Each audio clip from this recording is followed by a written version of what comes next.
Okay, so today we have just going to be a really quick video. Just wanted to show this. I just got this. This is one of my radios. I've been trying to get one of these blasted things for years and could never get one.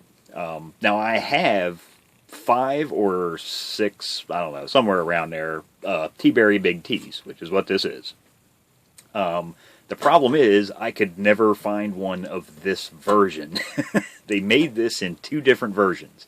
They made a relay switched and a solid state switched. So if you're familiar with microphone circuits and whatnot, there is relay switching and solid state switching. All of the other ones I have are the earlier versions, which are relay switched. A lot of people don't realize there were 2 different models of this. If you look up online the service manuals for this, you will find the service manual for this radio, which is solid state. If you happen to pull out a Sam's service manual, which is number 41, here it is right here, you'll see that this one is relay switched. See, here's relay contacts, here's the relay coil, and if you look at the circuit board, there's a big relay right here. And I could just never find, for some reason, I could never find a solid state one. From the outside, you'd never know, but I know. I know what's inside. And I like them. I collect them, and this was literally the last Teaberry I needed to complete my Teaberry collection. So I now have every single model and every version of every model that was ever made by Teaberry, at least that I know of. Now, like I say, most people would say, yeah, but you already had big T's. Yeah, I know. It's just, and the difference is on the inside. You'd never know from looking at it on the outside. Now, I've got the top cover loose, so if we pop this off, you can see, look down in here. Now, this radio seems to work fine. It's got, receives fine, good output power, keys around 4, just a little bit over 4 watts, swings to like 13 watts. Doesn't look like it's really ever had anything done to it. Doesn't even look like it's probably had an alignment. The wax still looks like it's factory inside the sealing the cores. There's coils right there, all these. So no, it's never been peaked. That all looks original. The only real fault that I found is channels 1, 2, 3, and 4 are completely dead. So that tells me this is just tape right here, masking tape that they used to cover up the crystals. So what that tells me is, because this is crystal synthesized, there's no PLL chip. So earlier radios use crystal synthesis. You'll mix frequencies from 2 different crystals together to come up with, and then different combinations through the channel selector, the rotary channel selector switch right here, to come up with the frequencies needed to synthesize your frequencies. So if you ever lose like every so many channels or a block of channels in an older radio like this, odds are it's a bad crystal. I mean, it could be a bad wafer or something on the channel selector switch. That would be rare, but anything's possible. But most likely it's just a bad crystal usually.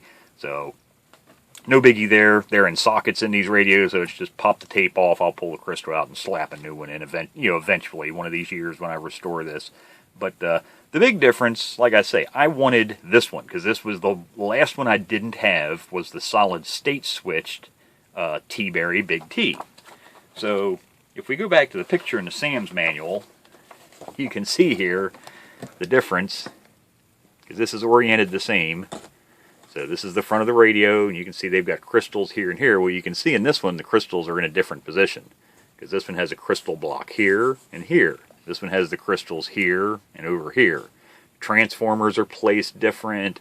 All the alignment point, all of your coils, the transformers, pretty much everything in this is in different locations. These use push-pull audio amplifier transistors, so that's these 2 transistors back here in the back. That's actually the push-pull audio amps or transistors. You can see they're not even here, mounted like they are in this radio. So it is a completely different circuit board. Absolutely, a lot of the parts may be somewhat in common, transformers and some of that stuff, but other than that, yeah, they were I don't want to say night and day difference, but obviously a large difference. So I just, like I say, just wanted to really quick show that. A lot of people, like I say, probably unfamiliar with especially the older radios, but there were differences in a lot of these. Now this uses a actually see it down here. See the board number. It's a PC010. Oh, what the heck is that? BA. So there's the unit and board number, which is who actually made this for Teaberry, or at least the board. The board is a unit and chassis. And another kind of giveaway, if you work on a lot of radios, you'll see part numbers on the transformers. Yeah, it sticks out like a sore thumb. That's a unit and part number on that transformer.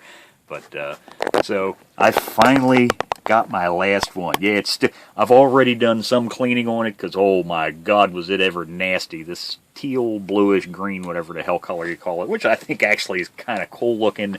Yeah, it's probably about as butt ugly as it gets color-wise, but I think it looks cool though, no matter, I wouldn't go painting my car or anything that color, but for a chrome radio, the nice chrome grill, all the other chrome, it's a good looking contrast, and it really dates the radio. I mean, that screams late 60s, early 70s, man. I mean, nothing does it more than that color and chrome. But, yeah, I've already done a little bit of cleaning, but yeah, I got a lot more to do on this thing, because, whoo, boy, was it ever filthy. I mean, it was just, I'm not going to say coal black, but in the speaker grill slats here, it was really black when I first started. I still got a good bit to clean out in there. The chrome will clean up really good. I can see that. Most of, it's still grimy. If I grab a rag and let's put another shot of glass, I hadn't even started on the chrome yet. It actually cleans up really nice. I won't even need to polish that with metal polish. You can see how nice that polish cleans up with nothing but a microfiber towel, a little bit of glass cleaner. You can see the reflection there. Really, really nice. So there you go. There's just, like I say, thought I'd show that in case nobody's ever seen one, or if they've seen one and didn't realize that it actually came in two different versions, a solid state and a relay switched version. Now you know.